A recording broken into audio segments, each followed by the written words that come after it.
Bueno, continuando con los temas que estamos viendo en el módulo 4, que es hablar en forma muy resumida de las diferentes sustancias que pueden producir adicción, ahora sí pasamos a las que denominamos drogas controladas, ¿m?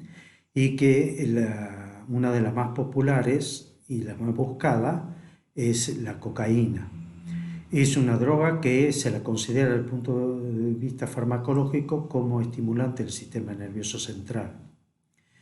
Pero he aquí que esta sustancia tiene como precursores de su elaboración todo un proceso que es necesario tenerlo en cuenta. Y esto lo vemos acá con la diapositiva que estamos viendo en este momento. Ahí ustedes fíjense que la sustancia que en verdad produce estos efectos que buscan los chicos se llama benzoilegonina, metilegonina, que es un alcaloide. Y este alcaloide hay que extraerlo de la hoja de la coca, con una serie de procedimientos de los cuales no vamos a hablar y que da por resultado lo que se llama solución de coca, digamos así, ¿no? Este tipo de planta es originario del nuestro, es de Sudamérica, pero de las zonas del altiplano. Cuando para hacerlo a este proceso usan una serie de elementos muy tóxicos derivados de hidrocarburos, ácidos, álcalis, y una mezcla de otras sustancias que van dando como resultado lo que después conocemos nosotros como pasta base. O sea que en la elaboración de la pasta base nosotros estamos encontrando hidrocarburos como el queroseno, estamos encontrando ácidos como el ácido sulfúrico, estamos encontrando sustancias como el permanganato de potasio, y como álcali, digamos, el óxido de calcio. Entonces, con toda esa mezcla, imagínense, es lo que consumen los chicos. Los chicos no están consumiendo pasta base como una cocaína no purificada. Eso no purificada es cierto desde el punto de vista químico, pero en verdad están consumiendo tóxicos, puros tóxicos que indudablemente hacen mucho mayor daño, tanto al cerebro fundamentalmente, pero también a todo el resto del organismo. O sea, esto es un elemento que destruye y envenena el cuerpo. Y a lo que nosotros llamamos pasta base, es en verdad lo que quedó pegado en ese recipiente, que podríamos llamar olla si ustedes quieren, en ese recipiente. Entonces, al quedar pegado en ese recipiente, uno raspa eso antes de volver a usarlo y esa cosa toda pegada, sacada, raspada, es lo que también se comercia en nuestro país, porque fundamentalmente es en nuestro país, ahora puede ser que ya en otros países también, pero nosotros hemos sido los precursores del consumo de esto que los llamamos Paco, ¿no? Como lo podríamos haber puesto cualquier nombre. Y ese residuo mucho más tóxico, porque indudablemente tiene todos los elementos como para dañar en forma muy corta ya el sistema nervioso y dejar a una persona minusválida o muy dañada, ¿no? O sea que es un elemento que tenemos que tener en cuenta a la hora de frente a qué nos estamos enfrentando. Y después tenemos que ver a lo que nosotros llamamos trastornos inducidos por la sustancia. Porque acá ya estamos viendo, digamos, los efectos que produce la cocaína tanto como estimulante, que es la primera parte, ¿no es cierto? Que es todo eso de la hipertensión, la taquicardia, que puede llegar a temblores, convulsiones, arritmia, microinfarto, por los efectos de la noradrenalina. Después están los otros efectos que son más lo que busca, también la euforia sí la buscan los chicos. Después la estimulación con dopamina, que es también la parte más gratificante y la que causa que la adicción al actuar sobre los circuitos de recompensa que creo que ya hemos mencionado en otro video. La tercera es interactuando ya con la serotonina, donde produce las alteraciones del sueño, pero también actúa produciendo las altas y las bajas del estado anímico, los grandes bajones por el déficit de serotonina.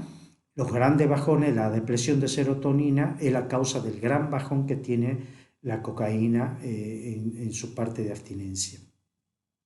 Y por otro lado, está la otra parte que actuando sobre la bomba de sodio y potasio, que es una cosa compleja, pero resumiéndola, es la que anestesia la mucosa, es la que produce depresión del sistema nervioso también, y comas y paro respiratorio en alta dosis. O sea que esos son, digamos, los efectos inducidos, es decir, los efectos que produce la cocaína, la que llamamos cocaína y que nosotros llamamos benzoilmetilegoinina, en el cuerpo humano, sobre todo en el cerebro, ¿no? Y después tenemos otros comportamientos que ya tienen que ver a nivel de lo que llamamos tipo emocional y conductual, que es también lo que observan los padres, que es la que los chicos también refieren, y que dan los comportamientos que podemos determinar patológicos, todo depende de qué lugar se lo está mirando, ¿no es cierto? Por un lado, la desinhibición y la euforia, pero que los chicos que la consumen lo ven como efectos positivos, ¿no?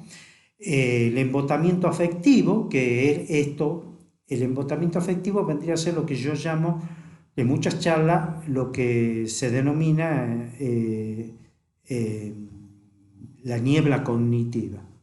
Es decir, la niebla cognitiva, es decir, me permite a mí que mis afectos quedan amortiguados.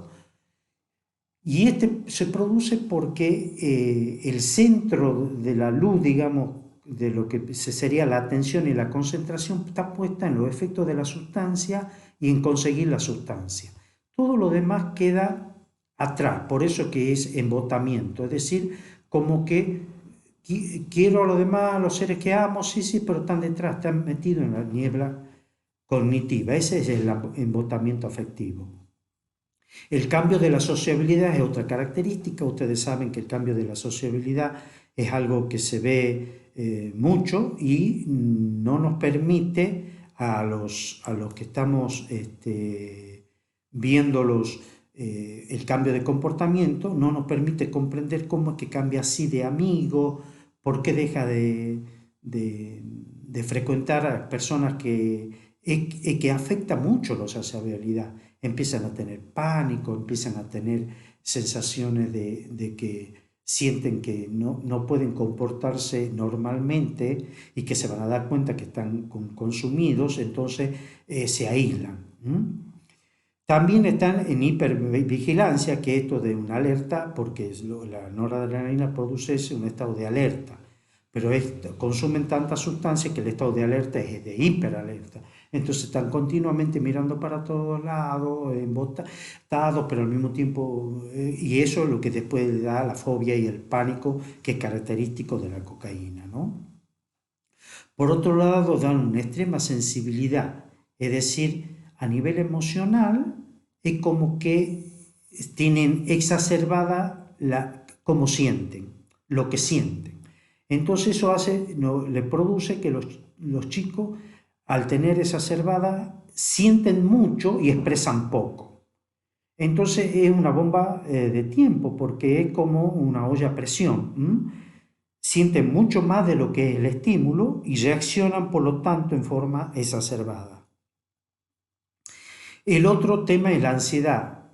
Están en un estado de trastorno de ansiedad patológico porque tienen tanta adrenalina y noradrenalina en la sangre que eso hace que el chico esté sin poder quedarse quieto, deambula de un lado para el otro, entra, sale, se sienta, se para, abre la heladera, se irrita, vuelve a salir. Todos esos son síntomas de intoxicación por la sustancia, ¿no? Y el tema también, al tener esa exacerbación, ese pensamiento tan rápido, hace que el juicio se altere. Entonces, el lóbulo frontal, que es el que nos da lo que nosotros llamamos juicio, está directamente con bypass, es decir, lo pasan por el costado al juicio. Entonces no retienen las ideas y los pensamientos les salen como se le ocurre. Entonces, por eso es que dicen todo lo que dicen, sin ningún filtro, agreden, dañan a los que más aman, y es todo por ese juicio alterado, ¿no? Y la excitación psicomotriz también es parte de la adrenalina y puede llegar a la violencia, puede llegar a cuadros de excitaciones psicóticas, paranoides agudas, que son peligrosas porque pueden ser con agresiones para ellos mismos y agresiones para terceros. Después tienen otro tipo de acciones que actúan sobre partes del cerebro donde tenemos el control de la temperatura y producen hipertermia. Al producir hipertermia y si no consumen agua, se puede producir un síntoma que es parecido también al que se produce con la anfetamina, aunque es más frecuente con la anfetamina, que es el síndrome de hipertermia, y si el chico no bebe agua puede entrar en convulsiones y en problemas renales. Con el tiempo van apareciendo retrasos psicomotores, es decir, el chico se enlentece su capacidad de entender, mira, pero uno le explica y a ellos les cuesta mucho entender. Los pánicos se hacen cada vez más frecuentes, empiezan las ideaciones de no querer vivir o ideaciones ya con suicidas, el comportamiento violento se empieza a ser ya cada vez más frecuente y en los estudios que se le hacen se va revelando disminución de la funcionalidad cerebral y atrofia cerebral, ¿no? O sea que ustedes ven cómo con el tiempo la cocaína va poco a poco llevándonos a un daño cerebral muy, pero muy manifestado, ¿no? Por los estudios. Lo otro también ya tiene que ver con efectos ya colaterales que el chico no busca, obviamente, pero que es inevitable que se vayan produciendo. Y son, por ejemplo, procesos de sudoración o escalofrío, empiezan a temblar o quedan totalmente agarrados, ¿no? Quedan pasmados, entonces quedan como agarrotados, ¿no? Quedan así que ellos mismos, los demás se pueden reír, pero ellos mismos se asustan mucho de sentir que están agarrotados, ¿no? Se produce taquicardia, en algunos casos, que es un peor pronóstico todavía, bradicardia, porque puede irse a un paro. Las arritmias también son cuadros peligrosos porque pueden producir un ataque a arritmia ventricular que puede hacer un cuadro de síncope también, ¿no?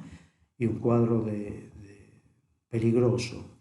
Las pupilas están dilatadas, todo eso, la tensión arterial puede subir o bajar, tiende a subir mayormente, pero cuando hay todos estos efectos cardiovasculares que hemos mencionado, muchas veces al revés, baja la presión arterial. También tiene que ver con cuadros nauseosos, se los ve que pueden vomitar, sobre todo al principio. Obviamente lo que más se observa es esto que se ven ahí en la diapositiva de la pérdida de peso y también dentro de eso la masa muscular, ¿no? Y esto de la masa muscular es muy importante porque si coincide pérdida de masa muscular con un cuadro de creatinina, con un cuadro de creatinina alta, con problemas de filtración renal, puede dar un síndrome hepatorrenal que es muy grave, ¿no? Y lleva a lo que es la radiomiólisis, la necrosis tubular aguda, de las cuales es muy difícil sacar en terapia intensiva a estos chicos, ¿no? Otras cosas son los infartos tanto de miocardio como de cualquier arteria, algunas veces de arterias chiquitas, pueden tener pérdida de la audición, pérdida de una parte de la arteria de la retina y bueno, pueden producirse daños en la zona del ojo que hay que buscarlos ya con oftalmólogo, lo que se llaman escotoma, ¿no? Es decir, hay una parte del campo de la visión que queda sin poder ver, que a nivel cognitivo no se percibe. Después, las piezas dentarias generalmente están muy dañadas y las mucosas de la bocofaringia también están, las nasales se puede haber perforación del tabique, atrofia del tabique, atrofia de la mucosa, la epiglotis, que es una membrana que está arriba atrás de la garganta, también se puede estar alterada, que pueden quedar rinitis crónica. Los chicos cuando están generalmente con consumo, ustedes lo han visto que tienen como si estuvieran resfriado. Bueno, puede quedar con el tiempo una rinitis crónica que con muy poco consumo ya empiezan a alargar mucosidad en forma impresionante. Es como si estuvieran resfriados continuamente, como si fuera la gripe, pero sin el estado gripal, sino que están bien, pero largando mucosidad en forma impresionante, ¿no? Y la pérdida del apetito es lógica, ¿no? Por lo que ya explicábamos anteriormente, que son una sustancia que baja el apetito. Con respecto a la abstinencia, como ya hemos dicho, nosotros es cuando baja la sustancia en la sangre, ¿no?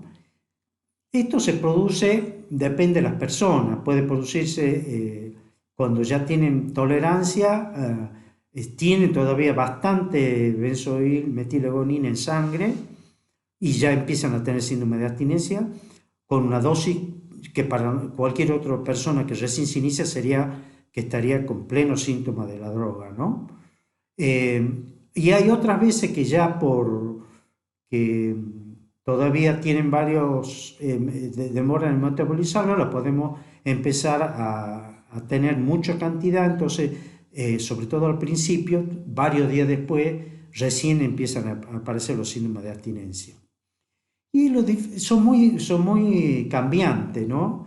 Lo que es notorio es el cambio del ánimo, que es el famoso bajón, se siente muy mal, muy irritable, se enojan por cualquier cosa, no tienen calma, buscan cómo calmar la ansiedad, quizás busquen pastillas o busquen otras sustancias si no encuentran en ese momento cocaína, es decir, buscan de cualquier forma calmar la ansiedad y la disforia que tienen, ¿no? Por supuesto que también, como antes no dormían, cuando le pasa la abstinencia, se tiran a dormir, pueden dormir un día entero, ¿no es cierto? Pero generalmente tienen malos sueños, ¿no? Después el otro elemento también que es al revés de lo que pasa cuando están consumiendo es el tema del apetito. Comen un montón, duermen un montón, se levantan, comen un montón, se vuelven a tirar a dormir, etcétera, etcétera, ¿no? Pero lo que sí sigue, y quizás aumentada, es este tema de la sensibilidad, ¿no? Una hipersensibilidad emocional con una reactividad emocional exacerbada, discuten y pelean por todo, pueden ser violentos, como decíamos. La ideación es persecutoria también, puede aparecer muchos conflictos en esta época y en estos momentos, ¿no? Tanto con las personas con las que están como con personas del ambiente de ellos también, ¿no? Entonces, acá sería como un pequeño resumen de lo que nosotros podemos definir como cuáles son los efectos que tenemos que tener en cuenta a la hora de un muchacho que está consumiendo cocaína, ¿no? Todos estos elementos que hemos visto son muy importantes de aprenderlo, así que les recomiendo que la lean varias veces a las diapositivas. Bueno, con esto daríamos entonces terminado el tema de cocaína en el curso del módulo 4 del operador terapéutico.